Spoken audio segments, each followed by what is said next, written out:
ప్రస్తుతం ఆరోపణలు మీ మీద కాబట్టి I will start off with you straight away.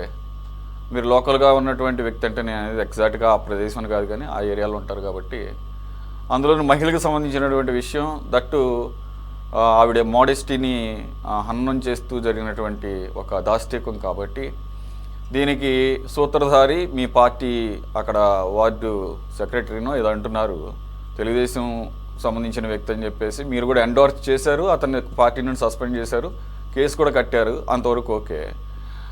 But అది చేసినంత మాత్రాన మీ పార్టీ మీద వచ్చినటువంటి ఇప్పుడు ఈ మరక కానీ ఇది కానీ అంత త్వరగా పోయేది కాదు. అంటే ఓవరాల్గా ఎలా చూస్తారంటే ప్రభుత్వం అధికారంలో ఉంది కాబట్టి వారి పార్టీకి సంబంధించిన వాళ్ళు ఈ రకంగా నియోజకవర్గాల్లో వారి వారి ప్రాంతాల్లో చెలరేగిపోతున్నారన్నమాట. ఇది ఒక కేసుగానే ప్రస్తుతానికి చూసినా కానీ ఇటువంటి కంటిన్యూస్గా బయటకు వస్తున్నప్పుడు మరి గత ప్రభుత్వానికి గత పార్టీకి ప్రభుత్వంలో ఉన్నటువంటి పార్టీకి ఇప్పుడు ప్రభుత్వానికి ఉన్న తేడా ఏంటి అని ఒక మౌలికమైన ప్రశ్న తలెత్తే అవకాశం ఉంటుంది. దిద్దుబాటు చర్యలు వెంటనే తీసుకున్నారు కరెక్టే, కానీ ఒక వార్నింగ్ మెసేజ్ లాగా మిగిలిన మొత్తం కూడా పార్టీలో ఉన్న వాళ్ళకి అలాగే కూటమిలో ఉన్నటువంటి మిగిలిన పార్టీ వాళ్ళకి కూడా వెళ్లాల్సిన అవసరం ఉంది. బై టేకింగ్ స్ట్రింజెంట్ యాక్షన్, ఒకటి పార్టీ పరంగా, రెండు చట్టపరంగా. కాకపోతే ఇక్కడ ఏమనిపడుతుందంటే ఇది పొలిటికల్ టర్న్ ఆబ్వియస్గా తీసుకుంటుంది. అన్ఫార్చునేట్లీ ఇది తీసుకుంటే ఆశ్చర్యమే ఉంది. చిన్న చిన్నవి సంబంధం లేనివి కూడా కులాలకి మతాలకి ఆపాదించేసి ఈ రాష్ట్రంలో ఈ రకమైనటువంటి రాజకీయాలు చేస్తున్నారు, చూస్తున్నాం. తెల్లారు లేస్తే అవే. కాబట్టి ఇంత సీరియస్ హీనస్ యాక్ట్ చూసిన తర్వాత ఆబ్వియస్గా ఇది పొలిటికల్ ఒక దుమారం రేపుతుంది, అలాగే రేపుతుంది. కాకపోతే ఇక్కడ ఏమవుతుందంటే డైరెక్ట్గా అంబటి రాంబాబు గారు అక్కడ లోకల్గా ఉన్నటువంటి పశ్చిమ ఎమ్మెల్యే మాధవి గారి అనుచరుడు అతను కాబట్టి ఆవిడ కూడా దీన్ని సాధ్యమైనంత వరకు మినిమైజ్ చేయడానికి ప్రయత్నం చేశారు అని చెప్పేసి కొన్ని ఆరోపణలు చేస్తున్నారు. ఆవిడైతే కనుక మొదటి నుంచి కూడా కొద్దిగా ఫెరోషియస్ లీడర్గాను ఒక ప్రజల్లో తిరిగేటటువంటి వ్యక్తిగానే కనపడుతున్నారు. ఫస్ట్ టైం ఎమ్మెల్యే అయినా కూడా గతంలో అంబటి రాంబాబు గారు ముఖ్యమంత్రి చంద్రబాబు నాయుడు గారి మీద చేసినటువంటి వ్యాఖ్యల సందర్భంలో కానీ నాకేమనిపించిందంటే వాటినన్నీ కూడా ఆయన మనసులో పెట్టుకొని, ఎందుకంటే ఆ రోజు గళ్ళమాధవి గారే ముందుండి నడిపించారు, ఆవిడ మీద కేసు కూడా పెట్టారు. సరే జరిగింది, ఆ రకంగా దాడికి వెళ్ళటం అనేది ఎంతవరకు కరెక్ట్ అనేది ఒక ప్రశ్న. కాకపోతే చర్యకు ప్రతి చర్య ఉంటుంది అనే దానికి గళ్ళమాధవి గారు ఒక ఫెరోషియస్ లీడర్గా కనపడుతున్నారు. అది కూడా ఏమైనా మనసులో పెట్టుకొని అవకాశం దొరికిందని చెప్పేసి ఆరోపణలు చేస్తున్నాడా, లేదంటే కనుక నిజంగానే గళ్ళమాధవి గారి పాత్ర అక్కడ ఉంది అంటే ఉంటారు? ముందుగా సురేష్ గారు, మీకు అలాగే ప్యానలిస్టులకి అలాగే 24/7 వీక్షకులందరికీ కూడా నా నమస్కారాలు. టీడీపీ ఎప్పుడు కూడాను మహిళలు, చిన్నారులు, ముఖ్యంగా చంద్రబాబు నాయుడు గారు వాళ్ళ భద్రతకి అత్యధిక ప్రాధాన్యం ఇస్తారు. వాళ్ళ భద్రతకు భంగం కలిగే ఏ చిన్న విషయాన్ని కూడా ఆయన ఉపేక్షించరు.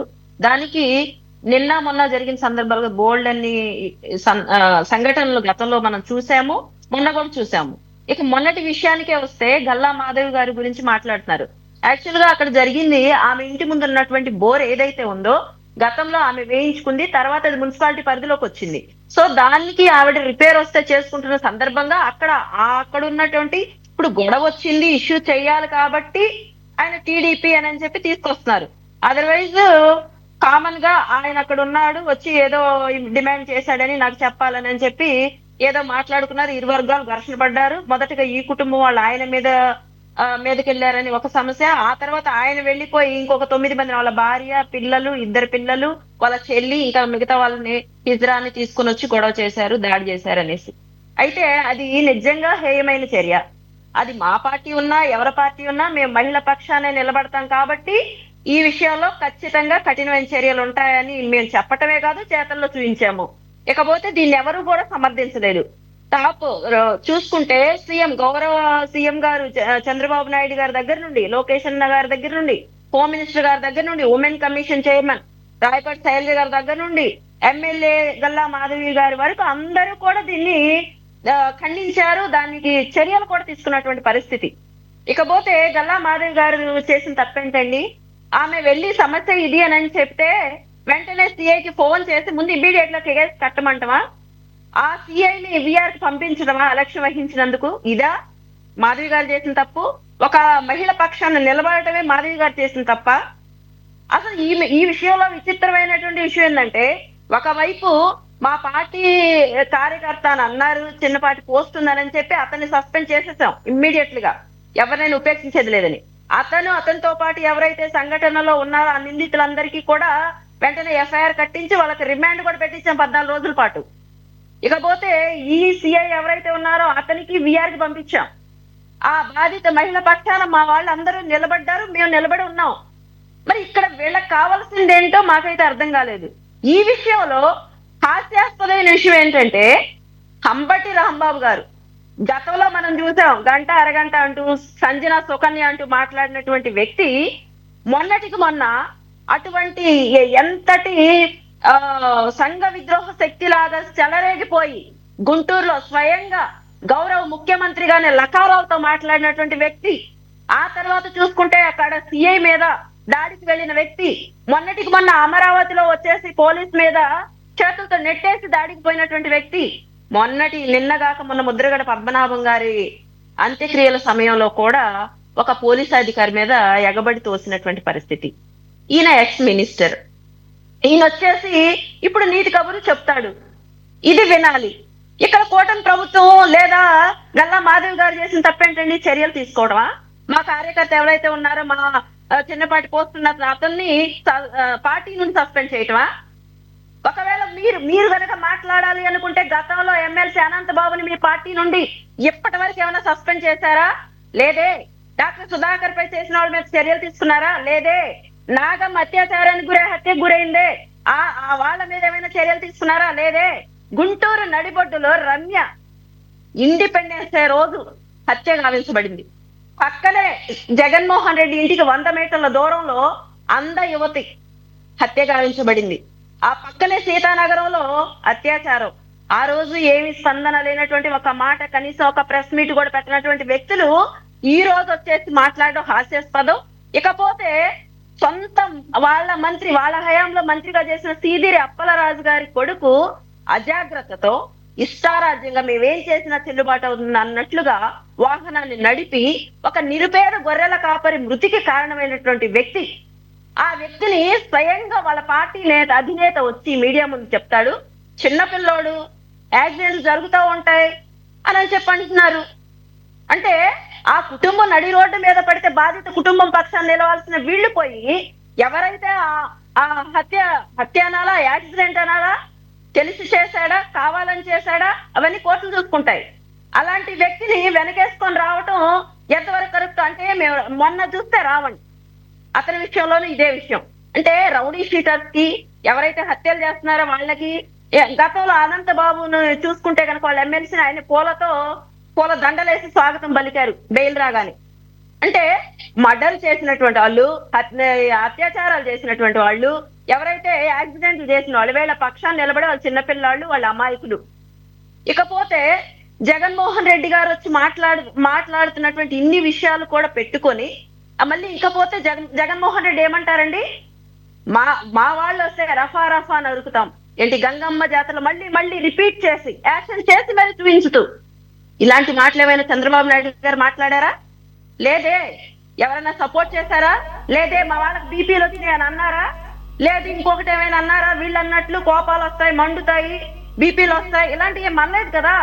ఇమ్మీడియట్ గా యాక్షన్ తీసుకున్నాం. సొంత పార్టీ కార్యకర్త, సోషల్ మీడియా యాక్టివిస్ట్ మీద కూడా స్వయంగా భారతీ రెడ్డి మీద అనుచితమైనటువంటి ఒక పోస్ట్ పెట్టాడని, అనుచితంగా మాట్లాడాడని రిమాండ్ పెట్టినటువంటి పరిస్థితి మా పార్టీది, మా కూటమి ప్రభుత్వాన్ని. అలాంటి మమ్మల్ని ఏ వంక దొరకనకి ఎక్కడ శవాలు ఉన్నాయి అక్కడ వాసన పట్టడం, వెళ్ళటం, ఎక్కడ ఇష్యూ జరుగుతుంది అక్కడ పోవటం, గొడవ చేయటం.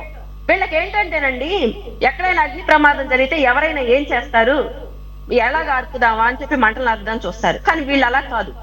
ఇది ఎవరు ఏం చేశారు, ఎలా చేశారు, ఎందుకు జరిగింది, ఇష్యూ క్రియేట్ చేయటం. అక్కడ వాళ్ళు సచ్చారు, వాళ్ళు పోతే పోయారు. ఇదే రాజకీయం చేయండి, మాట్లాడండి, విమర్శించండి. మీరు చేసే విమర్శ సద్విమర్శ అయితే మేము స్వీకరించడానికి సిద్ధంగా ఉన్నాం. కూటమి ప్రభుత్వానికి కావాల్సింది అభివృద్ధి, సంక్షేమం, మహిళల భద్రత. ఇలాంటి విషయంలో ఎవరున్నా, ఎంతటి వాళ్ళైనా, ఎమ్మెల్యేలైనా, ఎంపీలైనా లేదా ఓకే శిరీష్ గారు. మాజీ మంత్రుల కొడుకులైనా సరే మేము ఉపేక్షించాం. అందులో ఎలాంటి డౌట్ లేదు, అది క్లియర్ కట్ గా మేము చేసి చూపిస్తున్నాం. ఇప్పుడు రాజకీయంగా ఇటువంటి సంఘటనలు జరిగినప్పుడు కొద్దిగా ఎగ్జాగరేట్ చేసి కూడా మాట్లాడతారు. తప్పు జరిగింది కాబట్టి కొన్ని భరించాలి, కొద్దిగా సహనం ఉండాలి అధికార పార్టీ పరంగా.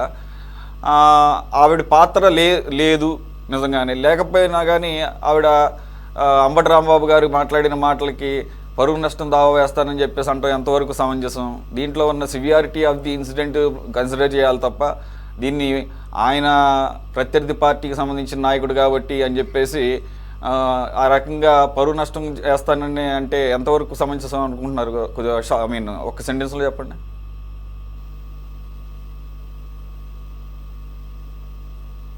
ఎస్ శిరీష్ గారు, నేనేమంటానంటే రాజకీయ పరంగా ఇటువంటి సంఘటనలు జరిగినప్పుడు కాస్త దానికి ఎగ్జాగరేట్ చేసి కూడా మాట్లాడుతుంటారు. అందులో లోకల్ ఎమ్మెల్యే ఆవిడ కూడా చెప్పారు. ఐ మీన్ ఆవిడతో దిగిన ఫోటోలు కూడా చూపిస్తున్నారు.